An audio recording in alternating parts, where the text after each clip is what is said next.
जब भी कोई फीमेल अपनी डॉक्टर से जाके मिलती है और उनके कुछ हेल्थ इश्यूज हो सकते हैं जैसे इनफर्टिलिटी, यानी अगर आप मैरिड लाइफ में हैं और कंसीव नहीं कर पा रही हैं, या आपको पीसीओडी की प्रॉब्लम है, या अगर आपकी बॉडी का आपको कोई हार्मोनल इम्बेलेंस फील हो रहे हैं, आपको मेनोपॉज का टाइम आ रहा है और आप देख रहे हैं कि आपके पीरियड्स धीरे धीरे कम हो रहे हैं, इरेगुलर आपको जो है पीरियड्स आ रहे हैं, या आपको ओवरीज से रिलेटेड कैंसर हो गया, तो ऐसे केसेज में अक्सर आपके डॉक्टर आपको एक ब्लड टेस्ट एडवाइस करते हैं कि आप एक ब्लड टेस्ट करवा लीजिए एएमएच का। ये एक बहुत ही इंपॉर्टेंट टेस्ट है जो अक्सर आपकी डॉक्टर आपको ऐसी प्रॉब्लम्स में एडवाइस करती है। और बहुत से पेशेंट जानना चाहते हैं कि आखिर ये एएमएच टेस्ट क्या है, ये क्यों करवाया जाता है, आपकी बॉडी के अंदर एएमएच की नॉर्मल वैल्यूज क्या है, एएमएच आपका कब घटता है या आपकी बॉडी के अंदर एएमएच का लेवल कब बढ़ जाता है। मैं डॉक्टर रावत चौधरी, आप जानते हैं मैं एक होम्योपैथिक डॉक्टर हूं और मेरी कोशिश रहती है कि हर बीमारी के होम्योपैथिक ट्रीटमेंट के बारे में मैं आपसे बात कर सकूं, किस तरह से होम्योपैथिक मेडिसिन आपको उस बीमारी से छुटकारा दिला सकती है। इसी तरह से हमारे दूसरे YouTube channel Yash health and homeopathy हम बात करते हैं कि किस तरह से आप हेल्थी लाइफ जी सकते हैं। अगर आपको किसी भी तरह की बीमारी है और आप उससे परेशान और होम्योपैथिक ट्रीटमेंट ढूंढ रहे हैं तो आप मेरे चैनल को सब्सक्राइब कर सकते हैं। सबसे पहले हम बात करते हैं कि आखिर एएमएच होता क्या है, ये एएमएच क्या है।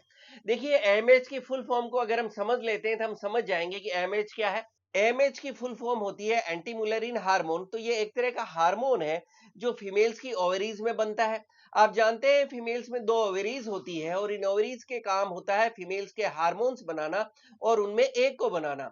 और आपको शायद पता नहीं हो, जो एमएच हार्मोन होता है ये मेल्स में उनके टेस्टिकल्स में भी बनता है। अब हम बात करते हैं कि आपके डॉक्टर आपका एमएच टेस्ट क्यों करवाते हैं। हर फीमेल में उनके बर्थ के समय उनकी ओवरीज के अंदर एक फिक्स नंबर ऑफ एग्स होते हैं और जब फीमेल्स में पीरियड्स स्टार्ट होते हैं तो ये एग धीरे धीरे कम होने लगते हैं। यह टेस्ट बताता है कि आपकी ओवरीज में एग नंबर कैसा है। ओवरीज एक तरह से एग का बैंक होता है जहां एग स्टोर रहते हैं और हर महीने जब पीरियड्स आते हैं तो उसमें से ये एग निकलते हैं। एमएच ओवरी में कितने एग रिजर्व हैं उसके बारे में बताता है। एमएच का normal level with age change होता रहता है। आपको यंग एज में एमएच का लेवल ज्यादा होगा और धीरे धीरे जैसे आपकी एज बढ़ती जाएगी आप देखेंगे कि आपका एमएच लेवल कम होता जाता है, क्योंकि आपकी ओवरेज के अंदर एग धीरे धीरे कम होने लगता है। अब हम बात करते हैं कि अगर आपने टेस्ट करवाया तो आपको अगर लो एमएच आ रहा है तो किन कंडीशंस में आ सकता है, यानी किसी भी फीमेल्स के अंदर एमएच का लेवल कम क्यों होने लगता है। जैसे जैसे आपकी एज बढ़ने लगती है तो आपकी बॉडी के अंदर एमएच का लेवल कम होने लगता है, क्योंकि आपकी ओवरीज का एग रिजर्व कम होने लगता है। हर महीने आपको जब पीरियड्स आते हैं तो उतनी बार आपकी ओवरीज से कुछ एग रिलीज होते हैं। तो नेचुरली आप समझ सकते हो कि आपकी जो ओवरीज के अंदर एग का जो बैलेंस है वो कम होने लगता है। तो धीरे धीरे जैसे जैसे आपकी एज बढ़ती जाएगी आपका एमएच कम होता जाएगा और मेनोपॉज आते आते आपका एमएच का लेवल बहुत ही कम हो जाएगा। वहीं दूसरी तरफ कुछ कंडीशंस ऐसी भी हो सकती है जब आपका एमएच लेवल आपको हाई देखना मिले, और ये एक बहुत ही कॉमन कंडीशन होती है पीसीओडी यानी पॉलीसिस्टिक ओवेरियन डिजीज, जो आजकल यंग फीमेल्स में बहुत ज्यादा देखने को मिल रही है। तो वो फीमेल जिनके अंदर पीसीओडी की प्रॉब्लम होती है, ऐसी फीमेल्स के अंदर एमएच का लेवल ज्यादा देखने को मिलता है, क्योंकि उनकी ओवरीज के अंदर हेल्दी एग नहीं होते लेकिन वह बहुत सारी छोटी छोटी सिस्ट बनने लगती है, जिसके अंदर उनका एमएच लेवल जब टेस्ट करवाते हैं तो आपको ज्यादा देखने को मिलता है। अब एक कॉमन क्वेश्चन अक्सर पूछने को आता है कि सर मुझे अगर एमएच टेस्ट करवाना है तो मैं सैंपल किस टाइम दूं, क्या मुझे पीरियड से पहले, पीरियड्स के बाद में, या खाली पेट, भूखे पेट, मुझे किस समय इसके लिए सैंपल देना चाहिए। आप एएमएच टेस्ट के लिए अपना ब्लड सैंपल कभी भी दे सकते हैं। ये रूटीन का एक ब्लड टेस्ट होता है। जिस तरह से आप बाकी दूसरे ब्लड टेस्ट करवाते हो ठीक उसी तरह से आपको अपना एक ब्लड सैंपल देना होता है। इसमें आप खाली पेट दे सकते हैं, भूखे पेट दे सकते हैं, दिन के किसी भी समय या महीने के कोई भी समय ये आप अपना ब्लड टेस्ट दे सकते हैं। अब नेक्स्ट क्वेश्चन आता है इसकी नॉर्मल रेंज के बारे में। तो जैसा अभी हम लोग पहले बात कर रहे थे कि आपकी ओवरीज के अंदर जैसे जैसे एग रिजर्व, यानी आपकी जो ओवरीज हमने बात की एक तरह से एग का बैंक है, तो जैसे जैसे ये एग रिजर्व विद एज कम होता जाएगा तो आपकी जो एमएच है उसकी वैल्यू भी धीरे धीरे कम होती जाएगी और मेनोपॉज के बाद ये अपने लोवेस्ट या कह सकते हैं सबसे नीचे वाले स्तर पर चली जाती है। तो जब आप अपना ब्लड टेस्ट देते हैं लैब के अंदर तो आप देखेंगे कि जब आपको रिपोर्ट मिलती है तो उस रिपोर्ट के अंदर आपको एक अपनी जो टेस्ट की वैल्यू है वो भी मिलेगी और उसके साथ के अंदर उस लैब के अंदर रेफरेंस या आपको नॉर्मल वैल्यू भी मिलेगी, जहां विद एज मेंशन किया हुआ होता है कि किस एज के अंदर कितने एमएच को नॉर्मल माना गया है।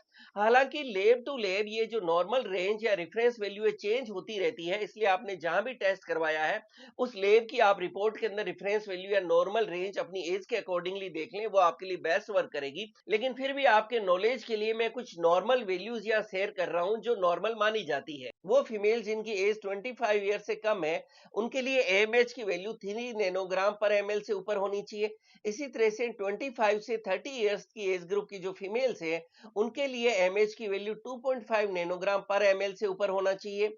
वो फीमेल जिनकी एज 30 से 35 एज ग्रुप में आती है, उनके लिए एमएच की वैल्यू 1.5 नैनोग्राम पर एमएल से ऊपर होना चाहिए। इसी तरह से 35 से 40 इयर्स के एज ग्रुप की फीमेल्स के अंदर 1 नैनोग्राम पर एमएल से ऊपर होना चाहिए।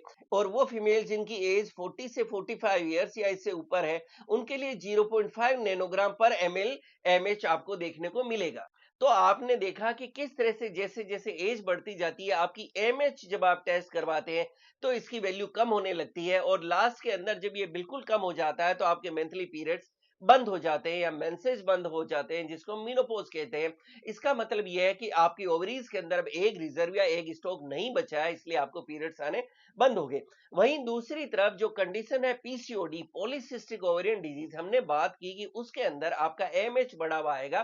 तो लैब टू लैब ये रेंज वेरी हो सकती है, बट यूजुअली 6.5 एंड अबव का जो एमएच टेस्ट की रीडिंग आएगी वो पीसीओडी को इंडिकेट करती है। तो इस वीडियो के अंदर हमने कोशिश की है कि फीमेल्स के लिए जो इंपॉर्टेंट हार्मोन है एएमएच, जो एक बहुत रूटीन में करवाया जाता है, उससे रिलेटेड एक बेसिक नॉलेज मैंने यहाँ आपको रूटीन की लैंग्वेज में देने की कोशिश की है, जिसको इजीली कोई भी समझ सके। मैं उम्मीद करता हूँ ये वीडियो आपको पसंद आएगा और आपके लिए लाभकारी भी साबित होगा। और अगर आपको पीरियड से रिलेटेड कोई प्रॉब्लम है, इनफर्टिलिटी से रिलेटेड प्रॉब्लम है, पीसीओडी से रिलेटेड प्रॉब्लम है, आप अपनी बॉडी में कोई भी तरह के हार्मोनल इंबैलेंस की प्रॉब्लम का सामना कर रही हैं, तो आप जानते हैं आप मेरे यूट्यूब चैनल पर जाकर इससे रिलेटेड वीडियोस को सर्च कर सकते हैं और उसको अपने नॉलेज के लिए देख सकते हैं। इसी तरह से मुझसे जुड़े रहने के लिए मेरे यूट्यूब चैनल को लाइक करें, शेयर करें, सब्सक्राइब करें और बेल आइकन जरूर दबाएं, जिससे मैं जैसे कि वीडियो डालूं आपको नोटिफिकेशन मिल सके। Thank you.